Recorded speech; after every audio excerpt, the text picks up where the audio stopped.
All right, it's here. What you've been waiting for, the second part of the solving exponential and logarithmic equations, the sequel, if you will, to the first part. So we're going to focus today on solving logarithmic equations. So the first part talked about solving exponential equations, and solving logarithmic equations involves kind of two things.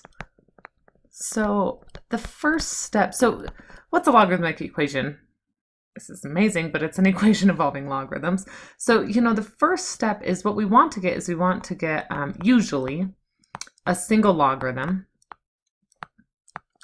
if possible, on just one side. Okay, so usually I just want to get a single logarithm on one side. Okay, and then what we're going to do from there is we're going to write an equivalent exponential equation. Oh, I can't spell equivalent. Can I? Yes, I can. Sound it out, Sarah. An equivalent exponential equation, because we know how to solve those exponential equations, right? So that's going to be our goal, is to take a logarithmic equation, get a single logarithm on one side. Once you have that single logarithm on one side, then I will rewrite it without the logarithm. A couple ways that we can do that. I usually just use the definition of a logarithm to rewrite it. So let's look at something kind of simple for right now. So what if I had log base 4 of x maybe equals 3? Okay, so what we can do is we can just use the fact that we know how to evaluate, we know what a logarithm is. We know that this is asking, what do I raise 4 to get x? And that's saying it's 3. So remember how we kind of dealt with logarithms. The base for my logarithm comes across the equals sign, and now it becomes base for this number right here, and that number right there is always an exponent. Remember, logarithms spit out exponents. So do you see how if I'm solving this equation, I kind of forgot to mention, we're solving for x. I hope that was clear. I just take that 4 over, it becomes the base for my exponent, and now what is 4 cubed? That is 64. Now here's the thing with logarithms. You must always check your answers when you're dealing with logarithmic equations. We are going to see when we bring in properties of logarithms that sometimes we get something that's called an extraneous solution, which means it kind of looks like a solution, but it actually isn't a solution, because the log we can only take the log of positive numbers. Okay, so we need to be a little bit careful about that. So let's look at one that maybe is a little more interesting. What if we had something like this? Log, let's see, of, how about something like 10 minus 3x maybe equals 5. Oh, sorry, log base 2 of 10 minus 3x equals 5. So similar to the one we did above here. But now again, so what are my goals, right? Get a single logarithm on one side and then rewrite it as an exponential equation. So I've already got a single logarithm. This one is kind of simple because of that. So I bring my 2 over. Okay, I'm going to raise 2 to the 5th power, it looks like. So I have 10 minus 3x equals 2 to the 5th power. So 10 minus 3x then equals 32. Subtract the 10, so this should be pretty easy. What is that, 22? And so x equals a negative 22 thirds. Again, you need to check when you're dealing with logarithms, especially. We all know, right, that you should absolutely check all of your solutions to make sure you did it correctly. So those 3's cancel, so I get log base 2, but especially with logarithms, because you'll get solutions that look like solutions, but they actually aren't. What do I raise 2 to in order to get 32? It's 5, so sure enough, that is my solution, a negative 22 thirds, okay? So those are examples of logarithms where I have a single logarithm already by itself, and I just have to rewrite it using the definition of a logarithm. So what if I don't have a single logarithm, right? Since we say that, get a single logarithm, then there's probably instances where you might not have a single logarithm, and guess what? There are. So what about something like this? So let's just do log of x plus log of x minus 9 equals 1. Okay, so we need to rewrite as a single logarithm. What we need to do here is use our properties of logarithms to do so. So write as a single logarithm, what I'm going to use is my product rule. So we did all that work in 5.4, right? Where we worked to expand logarithms and then we worked to compress them kind of into a single logarithm. So that's what I'm going to do here. So remember, I'm going to use my product rule. My product rule says log base anything of m plus log base a, I don't know why I did b, of n. What does that equal? It equals log base a of m times n. So I'm going to go from here to here. So this side right here is what I want to use the product rule on. So this becomes log of x times x minus 9 equals 1. So do you see how I got that single logarithm? Now, that point right there, you have to be careful about. Right now, well, I'll talk about this in a minute. This is the point that is possibly going to give us extraneous solutions. And extraneous solutions mean that I have a solution that looks like a solution, but it actually isn't. So anyway, let's see. This is log, but it doesn't, there's nothing as a base. So we know that that's log base 10. That's my common logarithm. So I'm going to bring that over. That becomes 10 to the first power, which is 10. Oh, you guys, didn't you miss quadratics? I did too. Isn't it great that they're coming back? I know, I'm excited also. Ooh, sorry about that. So I get x squared minus 9x. Now I just have a simple equation to solve. I'm done with the logarithms. I'm done with the exponent part because I actually raised 10 to the first power. This guy will factor into x minus 10 times x plus 1 equals 0. And so what are my two possible solutions? So I have either x is 10 or I have that x is negative 1. Now here is where you have to check. Okay, and I want to see this check. I need to see this check or you won't get full credit for solving an equation like this.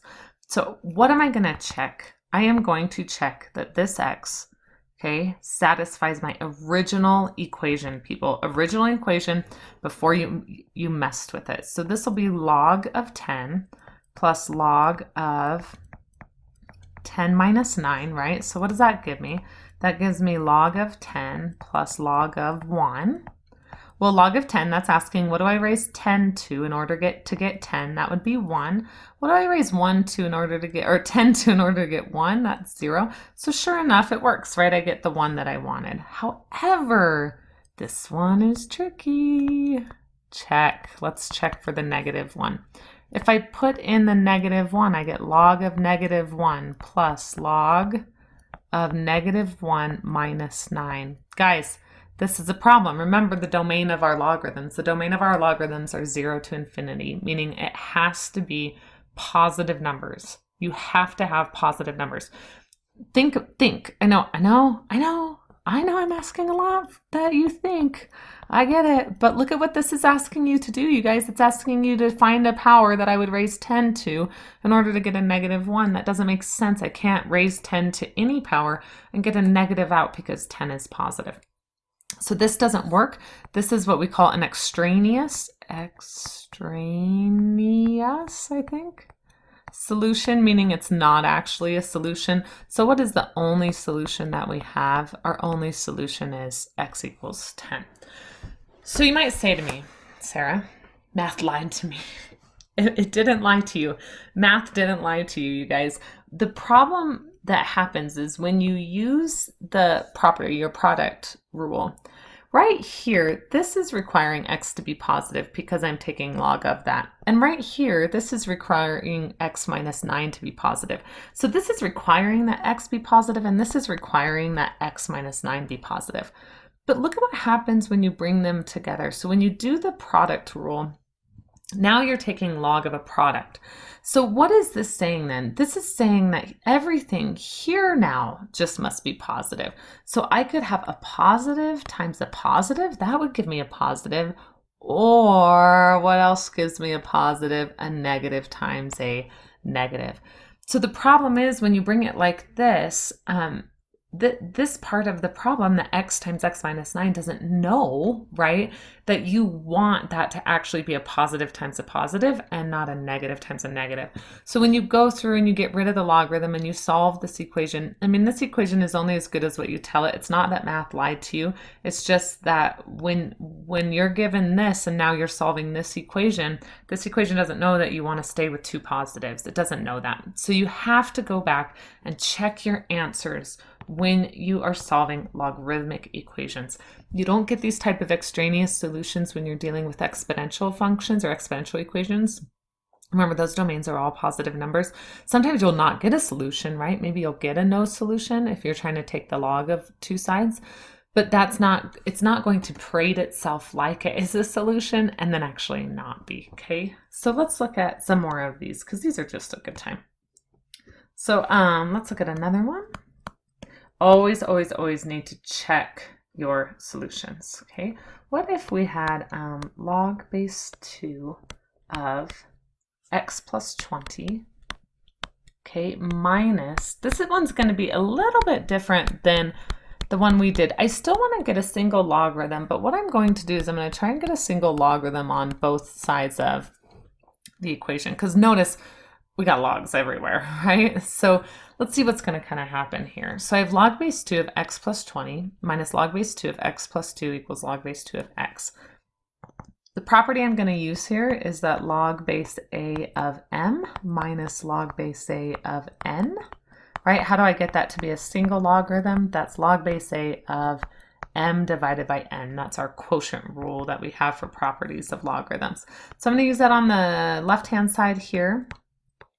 So I get log base 2 of x plus 20 divided by x plus 2, okay, equals log base 2 of x, okay? Now, what are we going to use? So what we're going to use now is what we found actually in the first part of this lecture, and that was the logarithmic equality. If I have log base a of m equals log base a of n, remember that is true if and only if m equals n. So in this case, I actually have a single logarithm on both sides of the equation, and that's okay. So now I'm ready to go. What I can actually do now is I can just equate these two.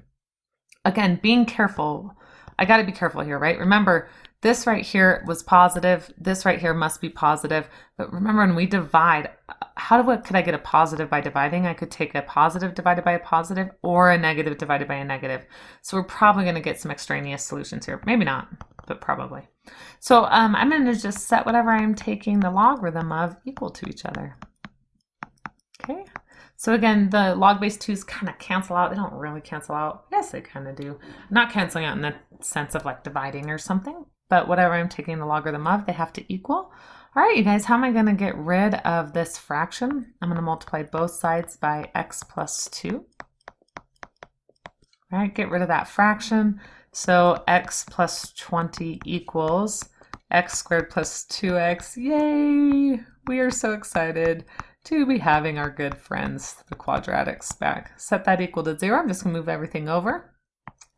If you can't sleep at night with everything, your x's on the right-hand side, just rewrite it. Put your x's on the left. It's not a big deal. All right, you guys, here are my possibilities. So what are my possibilities for x?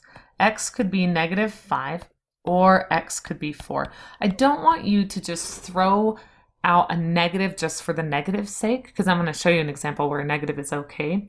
I want you to really check your answers and make sure that it doesn't make your logarithms negative. So again, how do I check? I'm going to put it back into my original equation, right? Where is my original equation? It's this one right here.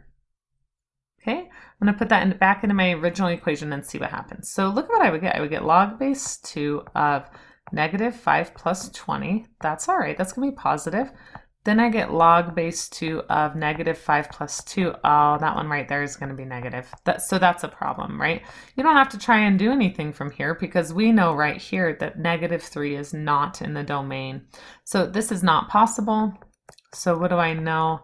I know that -5 is actually not a solution to this equation. Let's check x equals 4. I hope one of them works. I think this one will. But we need to check.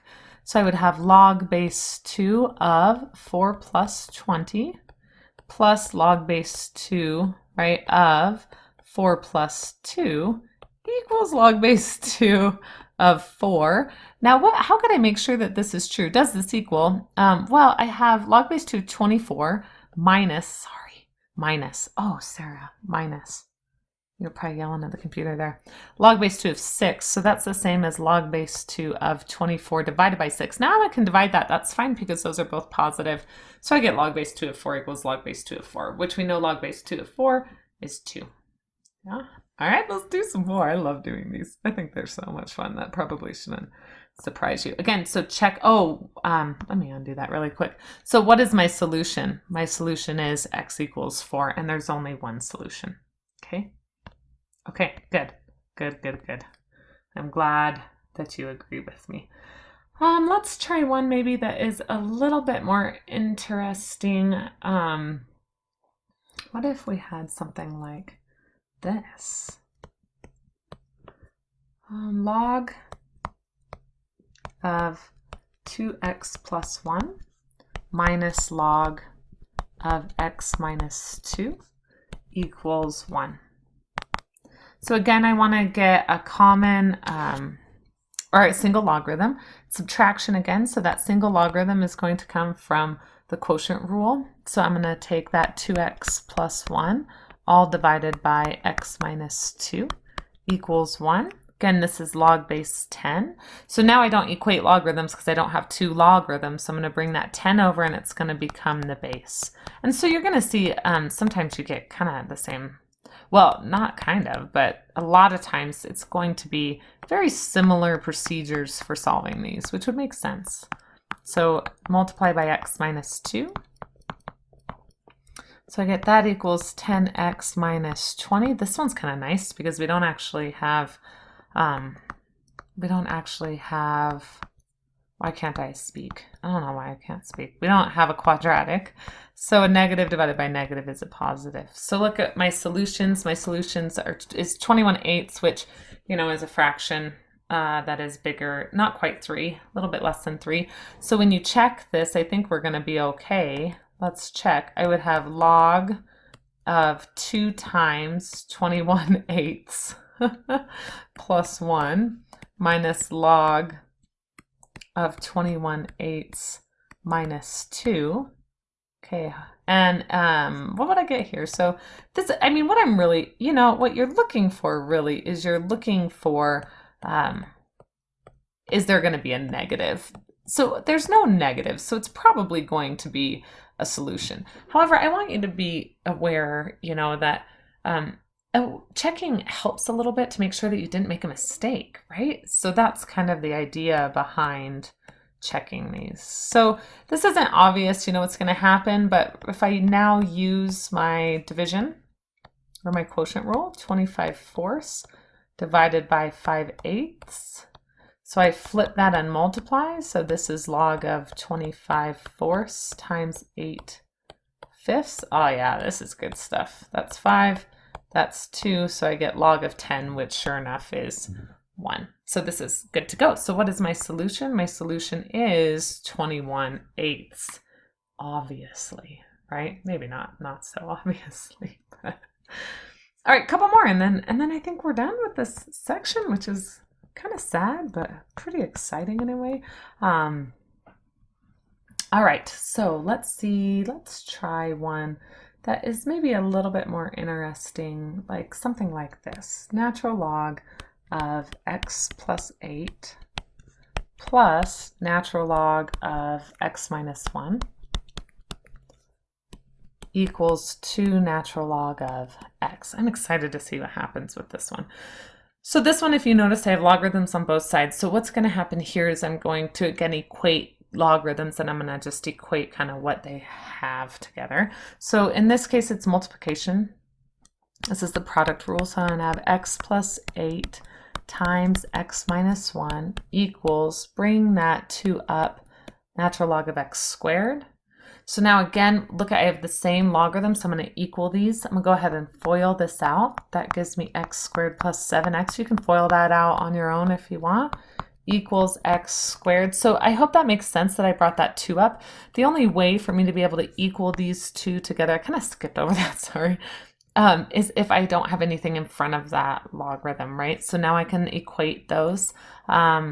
Oh, this is kind of an interesting one because if I subtract the x squared, I actually just get 7x minus 8 equals 0. So what is x going to equal? It looks like it's going to equal 7/8. Maybe. Let's check. All right, so if I check this again, I'm going to check in my original equation here, right? My original equation. If I put 7/8 in, I'm going to get the natural log. So this is x equals, oh no, 8/7, excuse me. I was going to say that this was not going to be a, I was going to actually say this was not going to be a solution. It wouldn't have been 8/7, excuse me. Sorry about that. All right, so I have natural log then of 8/7 plus 8 plus the natural log of 8/7. And you could put this into your calculator too, -1. Does that equal 2 times the natural log of 8/7, right? Well, let's check this really quick. This just becomes the natural log. If I get a common denominator, 56 plus 8 is 64. So this would be 64/7 plus the natural log of 1/7, right? Does that equal the 2 times the natural log of 8/7? I'm going to bring that set 2 up. So sure enough, if I use my product rule and I multiply these together, this gives me 64/49, whatever the natural log of that is. Remember what that's asking. What do I raise e to get 64/49? I have no idea. But I have a calculator that could tell me. I don't have to use logarithmic tables, which is wonderful. Again, feel very happy that I was born in a time of calculators. All right, I hope that makes sense. I want to do just, those are, hopefully those are pretty straightforward. One more really quick. What if we had something, well, okay, I say one more. I actually might do like just a few more maybe. Well, this one I think should be pretty easy, but how about I'll set this up for you.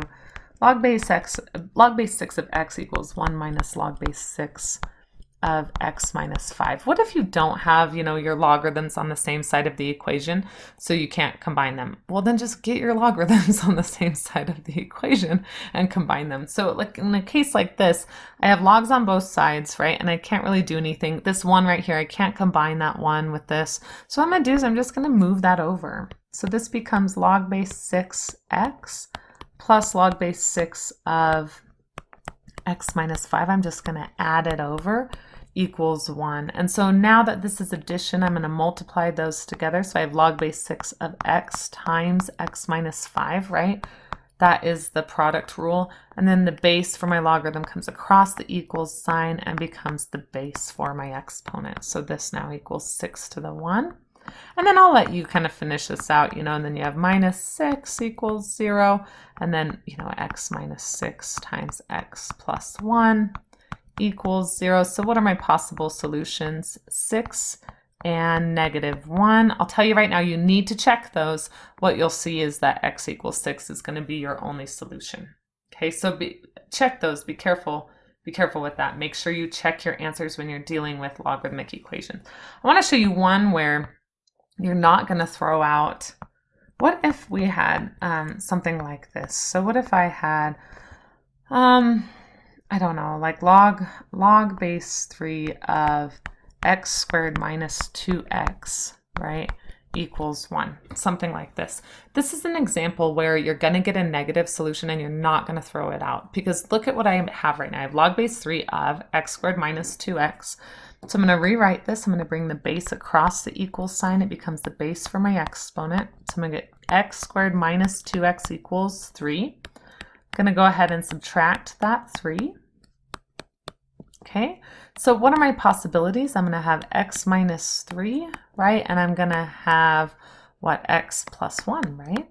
Equals 0. So look at my possible solutions. X is either going to equal 3 or x is going to equal -1. So let's check these. Check. Okay, log base 3, right, of 3 squared minus 2 times 3. Okay, that is log base 3 of 9 minus 6, which is 3. What is log base 3 of 3? That's 1, right? What do I raise 3 to get 1? So that checks out. And now, I kind of did this on purpose, but if I take log base 3 of this with negative 1, I get a negative 1 squared minus 2 times negative 1. So this, I work inside the parentheses, so I have log base 3 of negative 1 squared is 1. Negative 2 times negative 1 is a positive 2. So you see both of these check out, even this negative solution checks out. So you need to include both of these as your solution. So be careful there. That's why you must check and make sure that your solutions, right, are actual solutions. Okay, hope that makes sense. This is a short one for me. 25 minutes? Nice. Let me know if you have any questions.